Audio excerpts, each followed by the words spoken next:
Buen día para todos, esperando que estén gozando tanto ustedes como sus familiares de buena salud. Vamos a dar inicio a esta clase de Historia Dominicana. En este caso vamos a tratar el tema de los cambios producidos en la economía nacional desde 1870 hasta 1930 como parte del programa de quinto grado del nivel secundario de la asignatura de Ciencias Sociales. Antes de comenzar, es importante aclarar algunos términos que son importantes para entender el contenido que vamos a agotar en esta clase.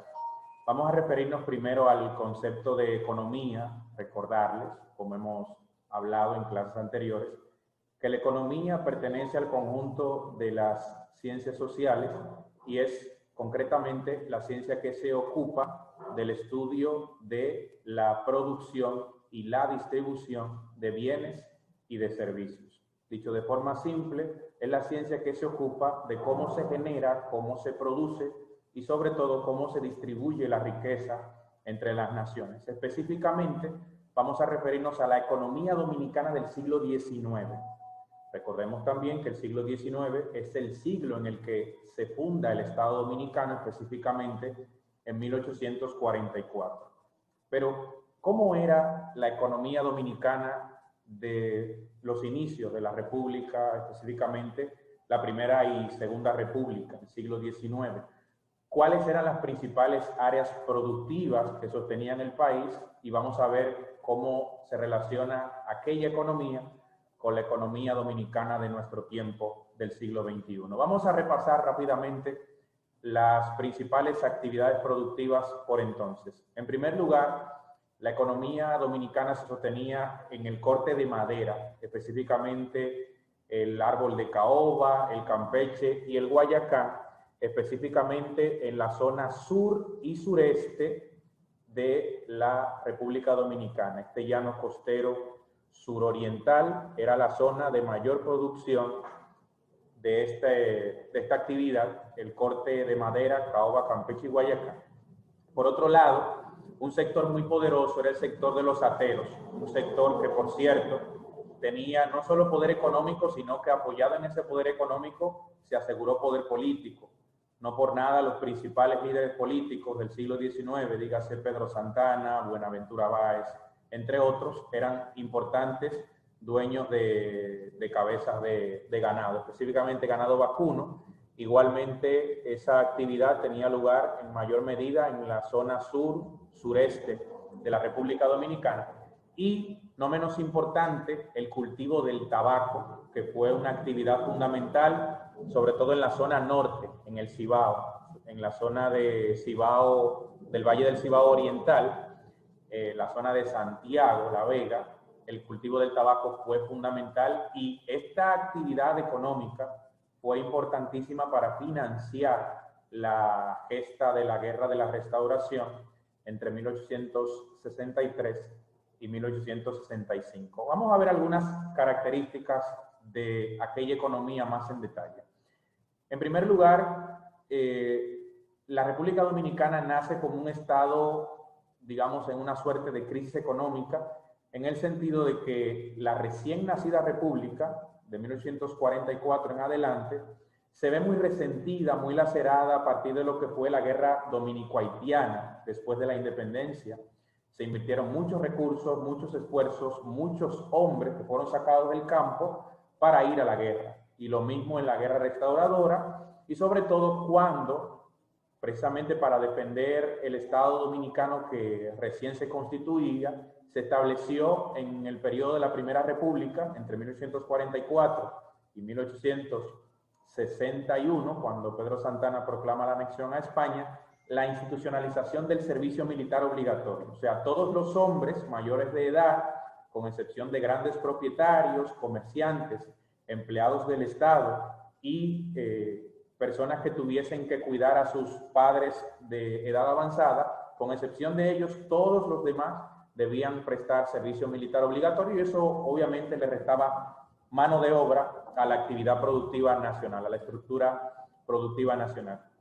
También el Estado Dominicano era por entonces el principal latifundista de la nación. Aclaremos ese concepto de latifundio. Cuando hablamos de latifundio, nos referimos a estas grandes propiedades de tierra, inmensas, que sobre todo fueron confiscadas, heredadas por el Estado Dominicano, como parte de esas propiedades confiscadas por Jean-Pierre Boyer durante los 22 años de ocupación haitiana. Hablamos de centenares de haciendas, medianas, pequeñas propiedades pertenecientes a ciudadanos haitianos. Para que tengan una idea, el dato, para 1861 el Estado Dominicano era propietario del 80% del territorio nacional. El 80% del territorio nacional. Aquí tenemos los 48.670 kilómetros cuadrados de la República Dominicana, del territorio dominicano. Piensen que de todo ese espacio, de todo ese territorio, el 80% para los años 60 del siglo XIX pertenecía al Estado Dominicano. Otra debilidad de la estructura económica nacional para el siglo XIX era la baja densidad poblacional. Este país apenas contaba con unos 126.000 habitantes para 1844. Piensen que, para que tengan una idea de cuán bajo era aquello, pensemos que para el siglo XXI, este año 2020, solo la población de Santo Domingo, del centro del Distrito Nacional, supera los 2 millones de habitantes. Imagínense cuán baja era la densidad poblacional del territorio total para el año 1844. De esos 126.000 habitantes, que esa era la otra situación, más del 80%, de manera que es un estado que nace comprometido económicamente, pero que además tenía una baja densidad poblacional y sobre todo concentrada en su mayoría en las zonas rurales, de manera que el aparato productivo nacional era bastante precario, bastante limitado, como veremos más adelante en detalle. Otra situación que se mantuvo casi todo un siglo, por casi 100 años, hasta que no se produce la ocupación militar norteamericana de 1916, a principios del siglo XX, eran las comunicaciones internas. Las 3 carreteras principales que hoy conocemos, la del norte, la del este y la del suroeste, fueron en su mayoría construidas en época de la ocupación militar. Todo el siglo XIX los caminos eran desastrosos. Pensemos que, por ejemplo, para trasladarse desde la capital hasta Santiago, había que hacerlo a caballo, había que hacerlo en carretas para el siglo XIX, y esa travesía se tomaba a veces varios días, 3 y 4 días, haciendo las paradas del lugar. Si se complicaba el clima, se estropeaban los caminos, era un desastre. Y por tal razón no existía un mercado nacional como tal. O sea, no es como hoy, que llegan productos al mercado modelo de Santiago, de Montecristi, sino que cada provincia tenía su comercio, pero local. No existía un mercado nacional unificado porque era muy complicado al no existir carreteras que comunicasen a Santo Domingo, a la capital, con el resto de las principales ciudades del país. De manera que la economía del siglo XIX era fundamentalmente de abastecimiento familiar. Era una economía, por decirlo de forma llana, de conuco. O sea, los campesinos producían en su conuco, en su patio, lo de consumir ellos, consumir sus familias, y lo poco que sobraba tal vez comerciarlo con otros miembros de la comunidad. Esto da cuenta de que existía además un desarrollo industrial muy, muy limitado. ¿Qué se producía aquí para el siglo XIX que podamos decir que se hacía a un nivel industrial, un proceso? Con las limitaciones de por entonces, los cerones, para los más jóvenes, que seguramente no tienen esa cultura rural, ese conocimiento, los cerones eran como una especie de empaques rudimentarios que se utilizaban para el transporte de mercancías. Se producían cigarrillos, se producían andullos para producir tabaco, muebles de madera en menor medida, artesanías de cuero para sillas de montar. El principal medio de transporte siglo XIX y bien avanzado el siglo XX, no hasta la década del 20, 30, la era de Trujillo, era el caballo, era la carreta. Entonces había que estar cómodo sobre el caballo. Alambiques para elaborar ron a base de caña de azúcar, que siempre fue un negocio muy importante, y trapiches movidos por animales para extraer esa azúcar de caña en una especie de producción mercantil muy simple. El el desarrollo industrial del país para el siglo XIX era muy limitado y en estas áreas muy puntuales. Otra característica muy llamativa era que no existía el trabajo asalariado, ese trabajo de hoy que usted hace una labor y devenga un sueldo por ejercer esa función. Lo que se estilaba era el peonaje, una tradición, un legado de la cultura de la época de la colonia española, que se quedó muy arraigada, bien avanzado el siglo XIX, en la cultura laboral de la República Dominicana. El trabajador dominicano, sobre todo los campesinos dominicanos, en el siglo XIX trabajaban no por una paga, sino por alguna ración de comida, por algún pedacito de tierra, o sea que de cierto modo había hasta un cierto feudalismo en el siglo XIX en el caso de la República Dominicana. No existía el trabajo asalariado. Los métodos de trabajo, además, eran bastante rústicos, bastante primitivos. Imagínense que el desmonte de la tierra se hacía con fuego y que se utilizaba la coa que era un instrumento que utilizaban los taínos. Imagínense ustedes lo limitada que eran los métodos de producción agrícola dentro del siglo XIX fundamentalmente. Si la industria era muy limitada, la producción, se imaginarán ustedes que por lógica, pues el volumen de exportaciones era muy pequeño, muy limitado, con excepción del tabaco, que siempre fue, por decirlo de alguna manera, la marca país de la República Dominicana, el tabaco cibaeño. Todos los cultivos se vieron sobre todo afectados por esas guerras entre la República Dominicana y Haití, que se sostuvieron mucho más allá del año 1844, todavía bien avanzada la década del 50. Los haitianos seguían haciendo incursiones, Jean-Louis Pierrot y todos los demás generales haitianos que le sucedieron, seguían intentando incursiones por la frontera sobre territorio dominicano, intentando recuperar lo perdido. Grandes nombres siempre estuvieron a la vanguardia y gracias a esos patriotas pudimos mantener la soberanía nacional.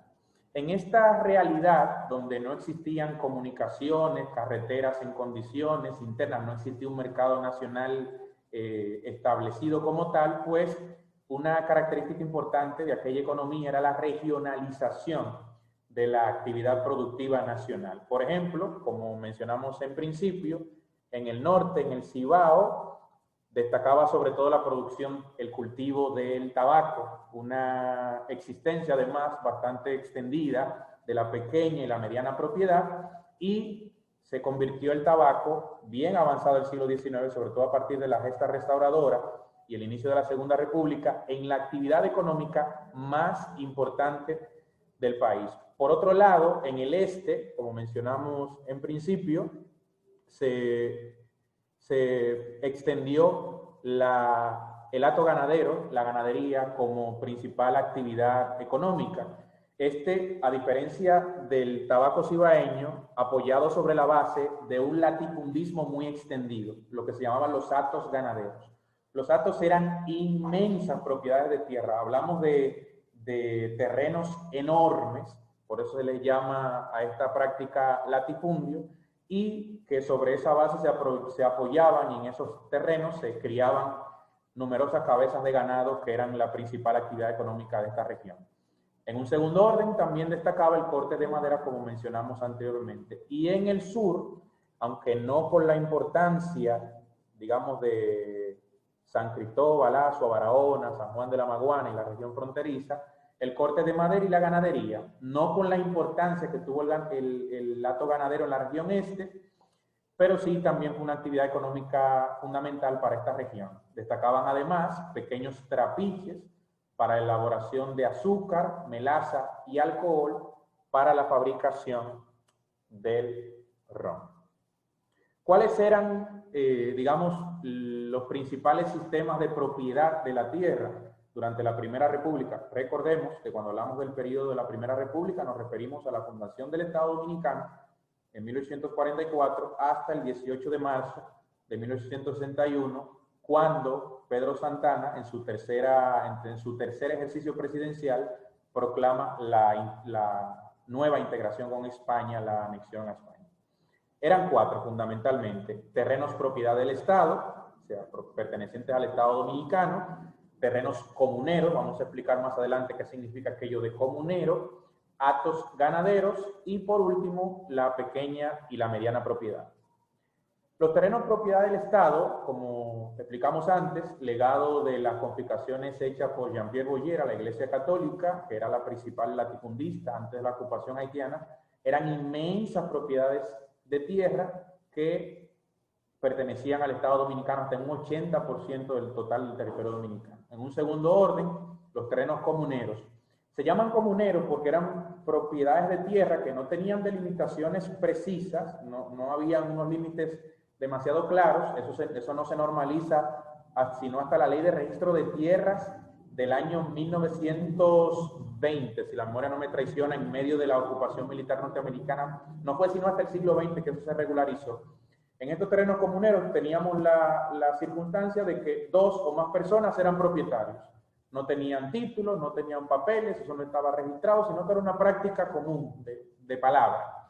En un tercer lugar estaban los hatos ganaderos, que eran latifundios, tanto comuneros, o sea, que tenían 2 o más propietarios sin delimitaciones precisas, como de propietarios individuales. Generalmente estos propietarios individuales eran gente muy poderosa en la clase política del siglo XIX. Hablamos de Pedro Santana, hablamos de Buenaventura Báez, y hablamos de todo ese grupo conservador, Tomás Bobadilla, etcétera, etcétera, etcétera. En un cuarto lugar estaba entonces la pequeña y la mediana propiedad, que mantuvieron la mayor actividad productiva durante el periodo 44-70, en el siglo XIX, fundamentalmente en la zona del Cibao, fundamentalmente en Santiago de los Caballeros. En la actividad agrícola, como explicábamos antes, el pago del salario era una utopía, eso no existía. La práctica más común era la parcería entre las relaciones productivas. Era una cosa más familiar, o sea, no existía esa formalidad de patrón obrero que conocemos a día de hoy. Hablamos del cultivo de tabaco, lo hemos mencionado, fundamentalmente en la región del Cibao. Tenía 2 destinos: el mercado exterior y el mercado interior. El tabaco de consumo local era más artesanal en su elaboración, se producía en andullos. Generalmente los campesinos dominicanos lo utilizaban para fumar pipa o cachimbo. Hay una imagen famosa dentro de las obras de pintura de la tradición de la plástica dominicana, que aparece un señor mayor sentado en su silla con un sombrero grande y una pipa, haciendo alusión a aquella realidad campesina dominicana del siglo XIX. Se consumía también en forma de cigarro, que se elaboraba en pequeños talleres artesanales. El tabaco para el mercado exterior, ese escapó al control de los dominicanos, fue rápidamente absorbido por grandes compañías multinacionales extranjeras, sobre todo alemanas, las casas comerciales de Bremen y de Hamburgo principalmente. Esa realidad es la que explica, de hecho, más adelante en el siglo XX, la ocupación militar norteamericana. Eran los años de la Primera Guerra Mundial, no lo olvidemos, 1916. ¿Qué ocurría? Estados Unidos veía con peligro que Alemania tuviese tanto poder económico, tanto en Haití como en la República Dominicana. Por eso ocupan Haití militarmente en 1915 y al año siguiente ocupan la República Dominicana en 1916. Todo eso empieza con el cultivo de tabaco y la tradición del control extranjero, fundamentalmente alemán, durante todo el siglo XIX. Ese cultivo del tabaco le dio a la región del Cibao una prosperidad muy superior al resto de las regiones productivas a nivel nacional. Eso explica en gran medida por qué también del Cibao salen la clase más liberal, más prominente, el pensamiento político más brillante durante todo el siglo XIX sale sobre todo de Santiago. Hablamos de Ulises Francisco Espaillá, hablamos de Pedro Francisco Bonó, José Antonio Salcedo y todos esos grandes nombres de la época de la restauración de la República. Todo eso tuvo mucho que ver con el tabaco como actividad económica la más importante del país. El corte de madera también fue un sector de cierta importancia, sobre todo desde el periodo colonial. Las maderas preciosas del país tenían como destino los principales mercados europeos, sobre todo por la gran calidad, gozaban de un gran aprecio en el mercado europeo. Francia, Inglaterra y los Estados Unidos eran los principales destinos. Esta actividad económica en el sur del territorio dominicano y fundamentalmente en el este, donde fue muy importante, era controlada tanto por los ateros, por la alta clase política nacional y por los comerciantes extranjeros. En torno a esto se concentraban grandes capitales y hacían grandes esfuerzos para su producción. Los terrenos, madereros más valiosos eran los que se encontraban en la proximidad de los principales ríos y cursos de agua en el país, el Yaque del Norte, fundamentalmente toda su cuenca, todos sus afluentes eran los principales destinos, también los ríos que vierten sus aguas en el llano costero suroriental, esta parte de acá, de San Pedro Macorís, La Romana, la Altagracia, etc. La actividad maderera hay que señalar que entró en un proceso de caída, entró en picada a partir de los años 60 del siglo XIX, fundamentalmente por dos razones: las guerras en Europa que se producían por la época y sobre todo recordemos que en la década de los 60 tiene lugar la guerra civil en los Estados Unidos, los estados del norte enfrentados con los estados del sur para abolir la esclavitud. Allí aparece Lincoln y todo lo demás y se unifica Estados Unidos bajo la influencia política de Lincoln una vez triunfa en la guerra civil y se termina con los estados del sur confederados. Entonces, esas dos razones, unidas a que no se hacía un proceso de corte de madera que fuese respetuoso del medio ambiente, hizo que la tala indiscriminada de árboles, sin aplicar los debidos controles y técnicas de reforestación, desgastara el suelo, y la actividad maderera a finales del siglo, en la segunda parte del siglo XIX, fundamentalmente, de los años 60 en adelante, entró en un proceso de declive terrible. Para terminar la clase de hoy vamos a hablar de los problemas monetarios que a raíz de todo lo que hemos hablado enfrentaba el Estado Dominicano. Desde que nació el Estado Dominicano entramos en crisis. De las razones a las que respondía esta crisis podemos destacar las siguientes. Se crea una moneda nacional para sacar de circulación la moneda haitiana a partir de agosto del año 44.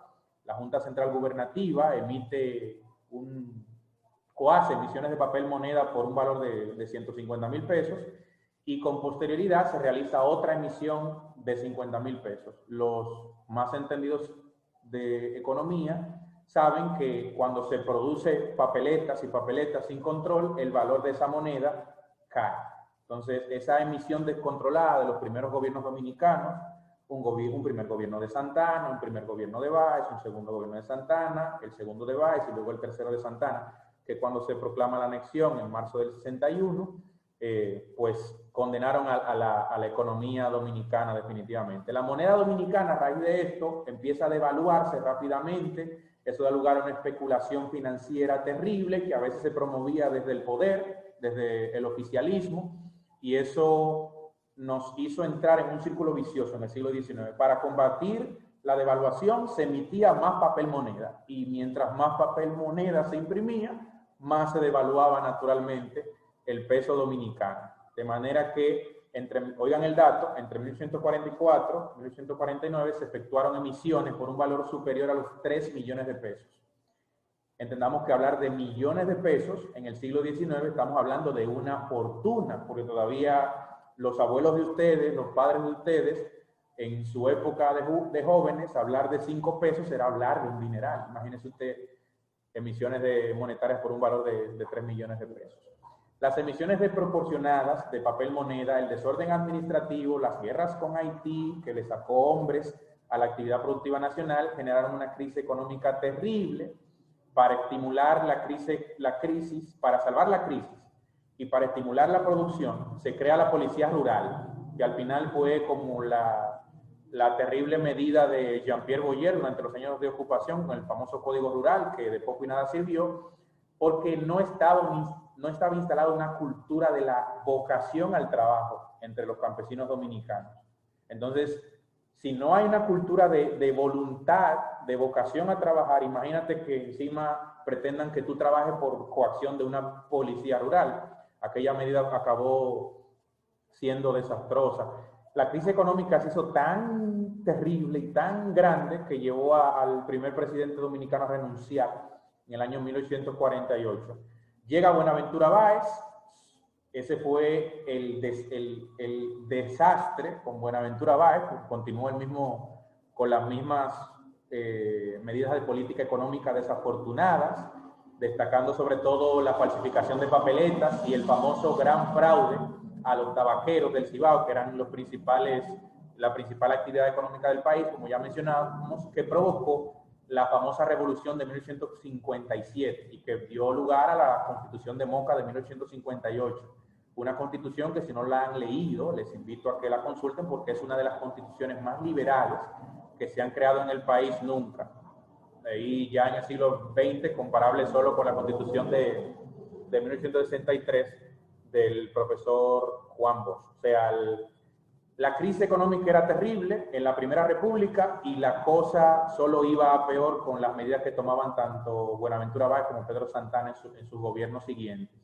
Eso llevó a Pedro Santana a desesperarse, proclamar la anexión a España con la esperanza de que la cosa fuera mejor, pero hay que saber que España durante todo el siglo XIX perdía colonias en toda América Latina. España no estaba en condiciones de atender o recibirnos en calidad de colonia nuevamente, y por eso la anexión a España probó ser un desastre, sobre todo en materia económica, y eso en parte es lo que explica que los tabaqueros del Cibao, sobre todo, esos intereses económicos tan importantes del Cibao, financiaran la guerra restauradora que dio lugar a la Segunda República.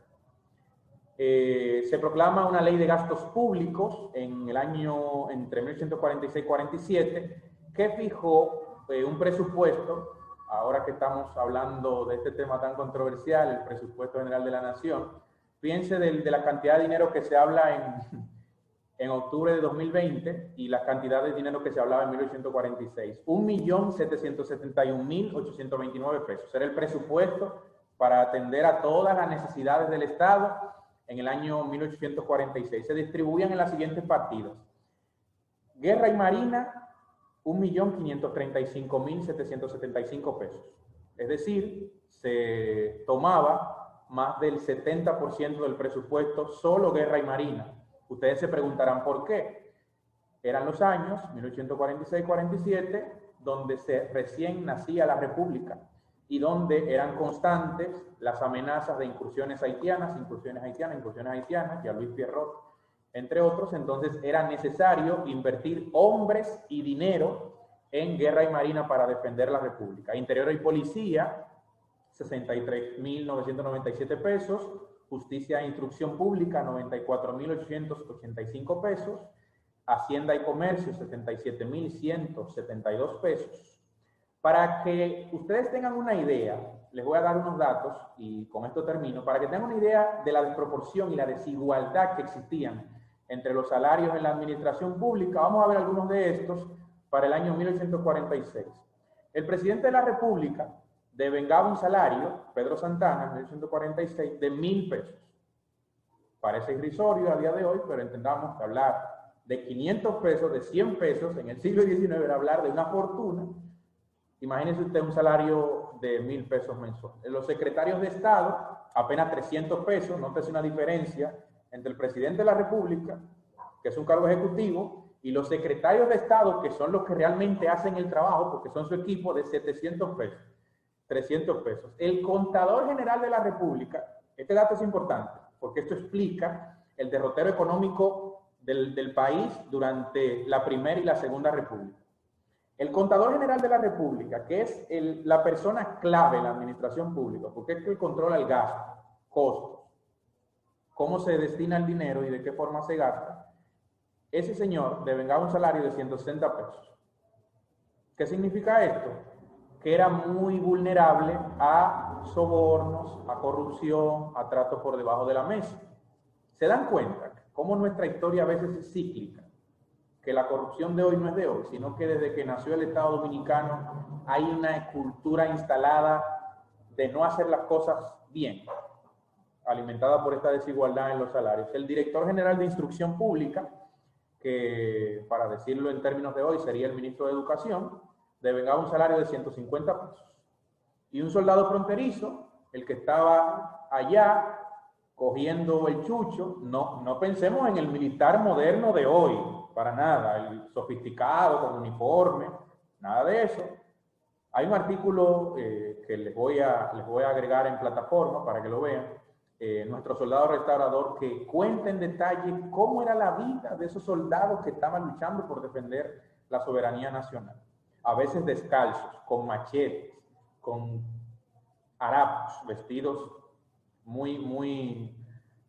de manera muy precaria. Ese soldado fronterizo que pasaba hambre, que a veces no dormía bien, devengaba un salario de apenas 4 pesos. Miren arriba, el presidente de la República, instalado en su oficina, con todo el lujo del mundo, 1.000 pesos, y ese soldado que estaba defendiendo la soberanía a nombre de ese presidente, apenas devengaba un salario de 4 pesos. Esto le da una dimensión tanto a la gesta del 27 de febrero como a la gesta del 16 de agosto de 1863, de la Guerra Restauradora, porque esos soldados dominicanos del siglo XIX dieron la vida por la patria, a veces de gratis, porque 4 pesos, ¿qué se hacía con 4 pesos? Imagínense usted. Entonces, nada, hasta aquí esta clase modelo, hablando de los cambios que se produjeron y sobre todo las características de la economía dominicana en el siglo XIX. Vamos a compartir por plataforma las actividades que ustedes van a realizar para consolidar lo que hemos compartido el día de hoy y sobre todo para que puedan trabajar con sus indicadores de logro correspondientes al tema y a la unidad. Reiterándoles que por favor guarden las medidas sanitarias, se cuiden, ayuden a sus padres en casa, se protejan ustedes y los protejan a ellos sobre todo, que son los mayores en casa, los más vulnerables. Vamos a guardar las medidas sanitarias, vamos a ser disciplinados, porque con el favor de Dios juntos vamos a salir de esto. Muchísimas gracias y nos vemos pronto. Me reitero a sus órdenes, pueden contactarme por las diferentes vías que tienen para comunicarse conmigo y cualquier aclaración, pues tenemos el foro, tenemos en plataforma allí cualquier cosa que haya que reiterar. Feliz resto del día.